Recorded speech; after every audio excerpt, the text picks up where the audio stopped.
What it do, man? It's your boy Jug. We back. WDH TV, man. Back like we never left. 2026 in full effect, man. Happy New Year to everybody, man. I want to say Happy New Year. Happy holidays. I hope everything you look for in life you get, man. That's for everybody walking the planet. But yeah, man, I was listening to the radio this morning in an interview that Chris Gotti did with the Breakfast Club replay, and they were speaking about Irv Gotti and Jay-Z relationship. And Chris was saying how Irv wanted to work with Nas. So he produced the Super Ugly, the Nas disc, uh, which to me shows that, hey man, I'm neutral, you my man, whatever. He produced the Super Ugly. Uh, the beef went on, Jay lost, and it was an opportunity for him to work with Nas. You got to realize, man, Irv got his from Queens. Nas is from Queens. Irv at the top of his game at this point. What do you like? It really, in my opinion, it really, asking was a common courtesy. So he asked Jay-Z, how would he feel about, he asked him, was it real beef or was it just hip hop? And Jay-Z said it was just hip hop. Irv did, Irv did a song with Nas. And the record deal part never materialized. He was already signed somewhere and, it just didn't work out. But Chris said Jay-Z held it against Irv and doubled back and went and did the 50 Cent.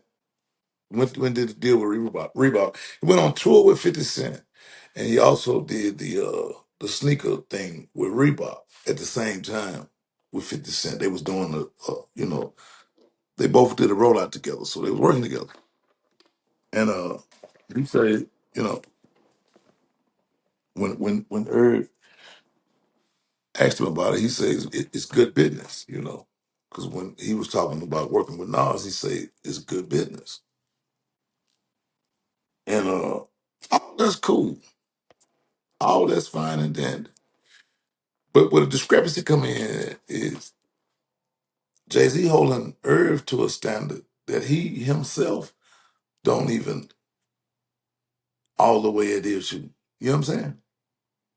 He was so-called was Colin Kaepernick, man. We was down with Colin. He brought awareness to it. And, when Colin settled with the NFL or whatever, Jay-Z backdoored and went got in business with him.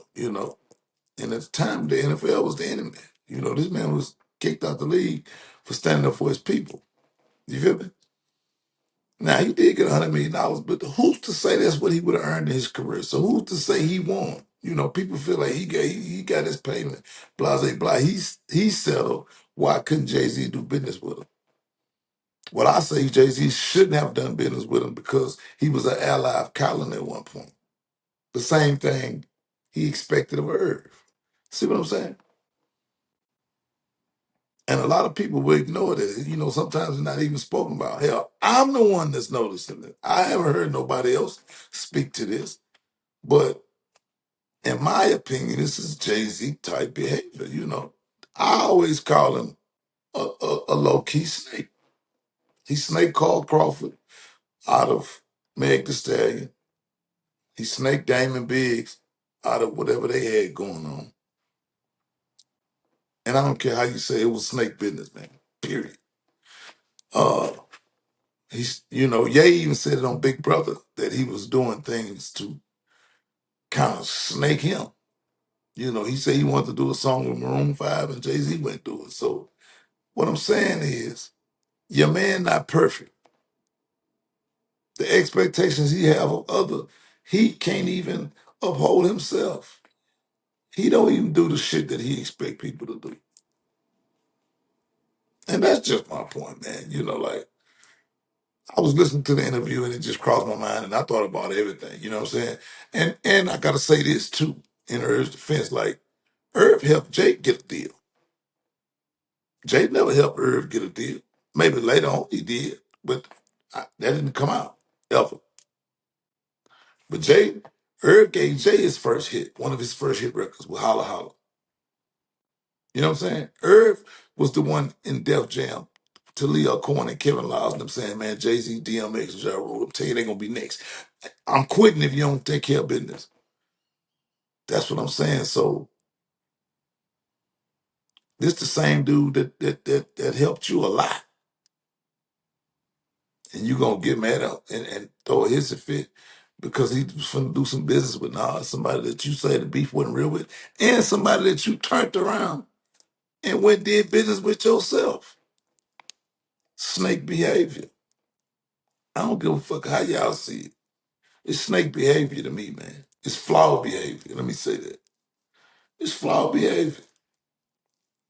Real talk. You know, everybody, you know, we all,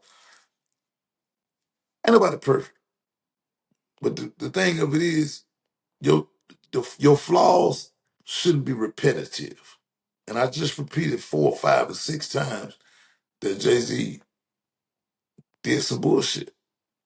You know, we can even go back to the Benny Siegel thing when Benny Siegel was in federal recording.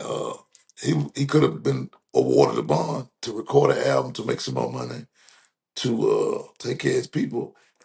And they asked Jay, hey, you know, you he gonna be all right, huh? And Jay said, nah, I don't want to be responsible for him.